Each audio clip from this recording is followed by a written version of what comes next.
قادر و توانا.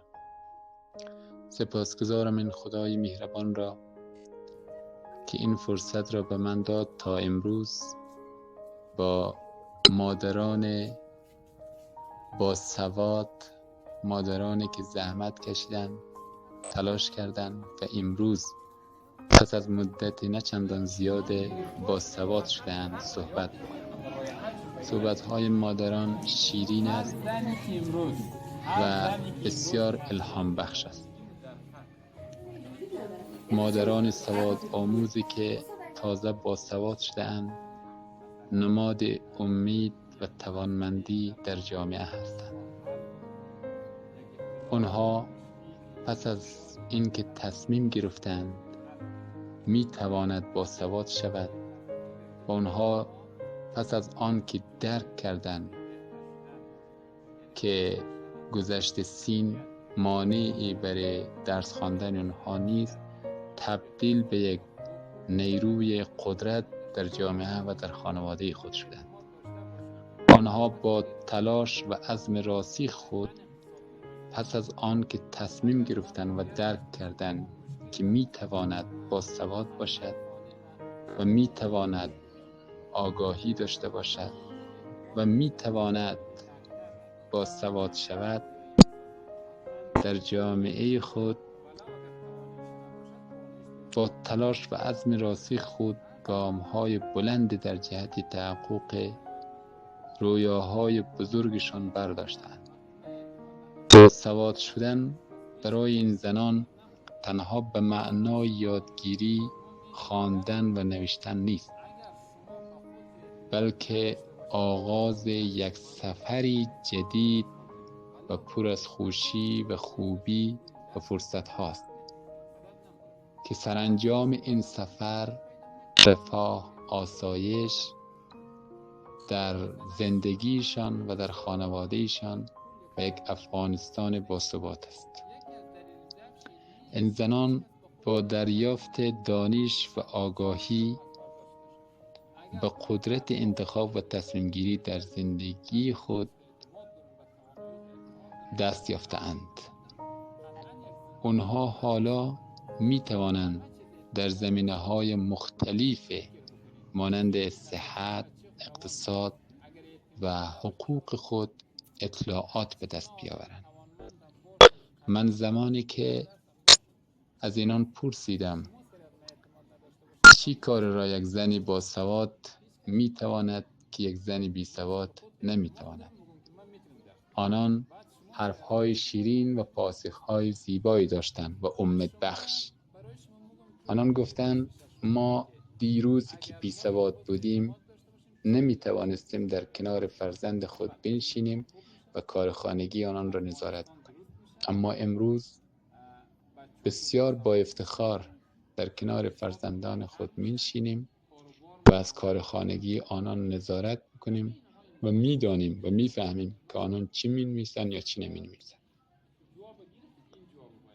مادر دیگری گفت من امروز می‌توانم اندازه لباس پسرم را بگیرم و اون را روی کاغذ بنویسم و پس از مدت اون را بدوزم. مادر دیگری در این جمع گفت من می توانم امروز نیازمندی های مبرم خانواده خود را لیست بکنم و بروم از بازار فقط همان نیازمندی ها را بخرم و خرید اضافه نداشته باشم. مادر دیگری گفت من امروز می توانم عایدم را بر مصرفم تشخیص بدهم و سنجش بکنم. مادر دیگری میگه من امروز نقش بسیار مهمی در پسنداز مزد خانواده خود دارم. اینها پس از زمانی به وجود آمده که اینها با سواد شده‌اند. این مادران با دریافت دانش و آگاهی و قدرت انتخاب و تصمیم گیری در زندگی خود دست یافتند.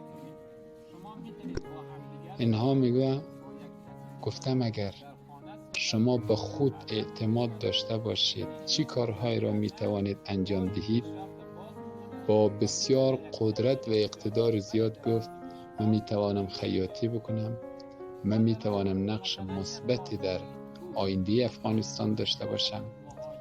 دیگری گفت من می توانم تاجر شوم. سرشار از امید و با اقتدار سخن می‌گوید. وقتی این قدرت را در نزد اینها دیدم پرسیدم این قدرت در شما از کجا به وجود آمده؟ گفت از علم و دانشی که به دست آورده این به وجود آمده است.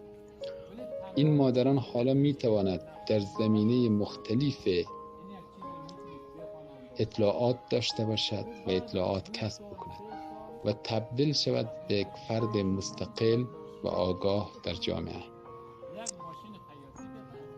من پرسیدم اگر جمله‌ای که با من میتوانم آغاز بکنید چی ها هست؟ آنها گفت من میتوانم حل مسئله در جامعه خود داشته باشم. من میتوانم در جامعه خود نقش داشته باشم. من میتوانم خیاطی بکنم. من میتوانم دکان داشته باشم. من میتوانم پسنداز خوبی در خانواده خود داشته باشم. من میتوانم اینها جملاتی که با من میتوانم آغاز شده بود خیلی شیرین، شنیدنی و زیبا است. اونها امروز صاحب رویا شدند. هر کدام پس از آن که احساس میکند صاحب قدرتن و یک فرد مستقل در جامعه هستند رویای بزرگی در سر دارند. رویای بزرگ اونها ممکن است کسب و کار، ادامه تحصیل یا حتی تغییر وضعیت اجتماعی خود و دیگر زنان در جامعه می باشد.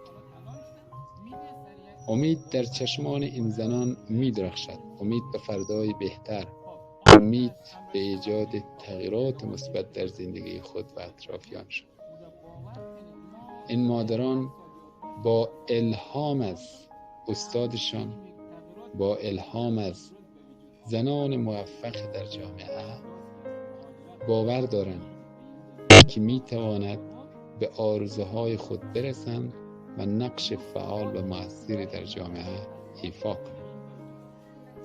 این مادران نه تنها به خود بلکه به نسل‌های آینده نیز درس می‌دهند که آموزش و علم می‌تواند درهای جدید را به روی آنها بگشاید. آنها نشان می‌دهند که هیچ چیز غیر ممکن نیست و با تلاش و اراده می‌توان به هر هدف دست یافت.